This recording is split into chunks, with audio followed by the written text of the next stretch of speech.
பனு குறைதாவாசிகள், மதீனாவில் இருக்கக்கூடிய அந்த யூதர்கள், சஅத் இப்னு முஆத் அவர்களோடு அவர்களுடைய தலைமைத்துவத்தில் ஒப்பந்தமிட்டு வாழக்கூடியவர்கள், அவர்களோடு உறவை வைத்துக் கொள்ளக்கூடியவர்கள். அவர்களே இந்த போர்க்களத்தை ஏற்படுத்தி விட்டார்கள் என்ற மிகப்பெரிய வருத்தம், மிகப்பெரிய காயம் சஅத் இப்னு முஆதை அவர்களுடைய உள்ளத்தை ஆட்டியது. அந்த அஹ்ஸாபுடைய யுத்தத்தில் தான் அவருடைய கரம் காயப்பட்டு வேதனைக்கு உட்படுத்தப்படுகிறார்கள். அந்த காயம் ஏற்பட்ட போது சஅத் இப்னு முஆத் சொன்னார்கள், யா அல்லாஹ், என் கண்ணின் குளிர்ச்சியை இந்த பனு குறைதாவுடைய விஷயத்தில் ஏற்படுத்தாமல் என் மரணத்தை நீ ஆக்கி விடாது என்று சொன்னார்கள். அந்த காயத்திலேயே அவர்களுடைய மரண படுக்கையும் ஏற்படுகிறது.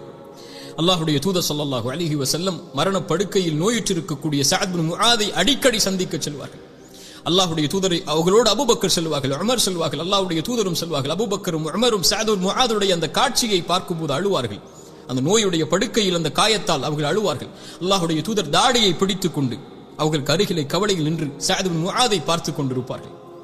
சஅத் இப்னு முஆத் ரலியல்லாஹு அன்ஹு அவர்கள் அந்த அஹ்ஸாபுடைய யுத்தத்தில் பனு குறைதாவுடைய துரோகத்தை எண்ணி எண்ணி வருந்திக் கொண்டிருந்தார்கள். அல்லாஹ்வுடைய தூதர் ஸல்லல்லாஹு அலைஹி வஸல்லம் அதற்கு பிறகு மதீனாவில் திரும்பி சென்ற அந்த போர் முடிந்ததற்கு பிறகு பனு குறைதாவை சுற்றி சிறையிடுகிறார்கள்.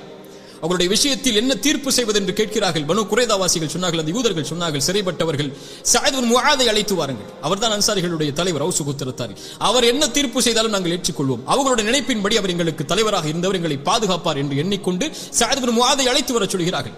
சஅத் இப்னு முஆதை ஒரு வாகனத்தில் ஏற்றிக்கொண்டு சஹாபாக்கள் தூக்கி அவரை சுமந்து சென்று அந்த பனு குறைதாவுடைய தீர்ப்புக்காக அழைத்து செல்கிறார்கள். அழைத்து செல்லும் போது அல்லாஹ்வுடைய தூதர் சஅத் இப்னு முஆத் வருகையை பார்த்தவுடன் சொன்னார்கள், கூபு இலா சய்யிதிக்கும், உங்கள் தலைவருக்காக நீங்கள் எழுந்து சென்று அவரை வரவேற்று வாருங்கள், அவர் நோயுற்றிருக்கிறார். வரவேற்று வந்து அமர வைக்கப்படுகிறது. சஅத் இப்னு முஆதை பார்த்து அல்லாஹ்வுடைய தூதர் சொன்னார்கள், சஅத் இப்னு முஆதே, பனு குறைதாவாசிகள் உன் தீர்ப்பை ஏற்றுக்கொள்வதற்காக உன்னை அழைத்து வர சொன்னார்கள், நீ என்ன தீர்ப்பு செய்தாலும் அவர்கள் ஏற்றுக்கொள்வார்கள்.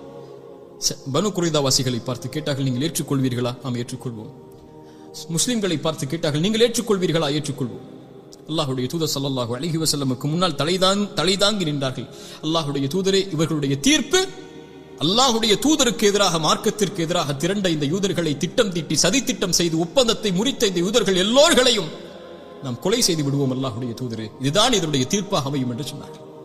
அல்லாஹ்வுடைய தூதர் சொன்னார்கள், அல்லாஹ்வுடைய சட்டத்தோடு உம்முடைய சட்டம் இணைந்து விட்டது சஅத் இப்னு முஆதே என்று. அல்லாஹு அக்பர். அல்லாஹ்வுடைய சட்டத்தோடு உம்முடைய சட்டம் இணைந்து விட்டது சஅத் இப்னு முஆதே என்று சொன்னார்கள். அல்லாஹு அக்பர். எப்படிப்பட்ட நபித்தோழர் பாருங்கள்.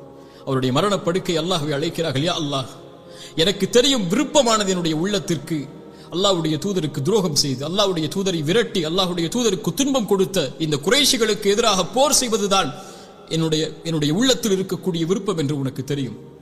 யா அல்லாஹ், இந்த போர் இனிமேல் நடக்கும் என்றால் என்னை உயிரோடு வை. அல்லாஹ்வுடைய தூதரை பாதுகாப்பதற்காக இந்த போர் முடிந்து விட்டதென்றால், இனிமேல் இதற்கு பிறகு பிரச்சனை இல்லை என்றால், யா அல்லாஹ், என்னுடைய காயத்திலேயே எனக்கு மரணத்தை ஏற்படுத்தி ஷஹீதாகக்கூடிய அந்தஸ்தை கொடுத்து விடு. போரில் ஏற்பட்ட காயத்தின் மூலமாக மரணமாகிறார் அவர் ஷஹீத், அதனால் அந்த ஷஹீதுடைய அந்தஸ்தை எனக்கு கொடுத்து விடு என்று துஆ செய்தார்கள். அல்லாஹ் அந்த துஆவை அங்கீகரித்தான். துஆ நடந்த சில நாட்களிலே அவருடைய இரத்தம் அவருடைய காயத்தில் இருந்து வடிந்து பள்ளி முழுக்க வரும்போது அல்லாஹ்வுடைய தூதருக்கு அந்த செய்தி அறிவிப்பு வந்தவுடன் விரைந்து வந்து சஅத் இப்னு முஆதுடைய மரணத்துடைய அந்த காட்சிகளை பார்க்க வந்து கட்டி அணைத்தார்கள் சஅத் இப்னு முஆதை.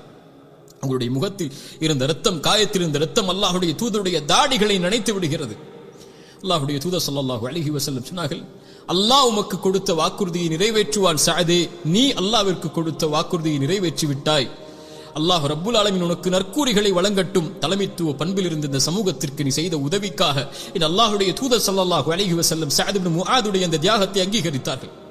அங்கீகரித்ததற்கு பிறகு சஅத் அவர்கள் மரணமானதற்கு பிறகு அல்லாஹ்வுடைய தூதர் சொன்னார்கள், இஹ்தஸ்ஸ அர்ஷுர் ரஹ்மான், ரஹ்மானுடைய அர்ஷ் சஅத் இப்னு முஆதுடைய இந்த மரணத்திற்காக நடுங்கி விட்டது என்று சொன்னார்கள். அல்லாஹ்வுடைய அர்ஷ் நடுங்கும். அது அல்லாஹ்வுடைய படைப்பு. அல்லாஹ் அதை எப்படி செயல்பட சொல்கிறானோ அப்படி செயல்படும். அந்த அர்ஷ் நடுங்கியது எதனால்? பயத்தால் அல்ல, கவலையால் அல்ல, அன்பாக. ஒரு தன்னுடைய நேசரை வரவேற்பதற்குரிய மகிழ்வால் அல்லாஹ் ரப்புல் ஆலமீன் அர்ஷை நடுங்கச் செய்தான். அல்லாஹ் விரும்பினான். அல்லாஹ்வுடைய தூதர் ஸல்லல்லாஹு அலைஹி வஸல்லம் இதை பல செய்திகளில் நமக்கு சொன்னார்கள்.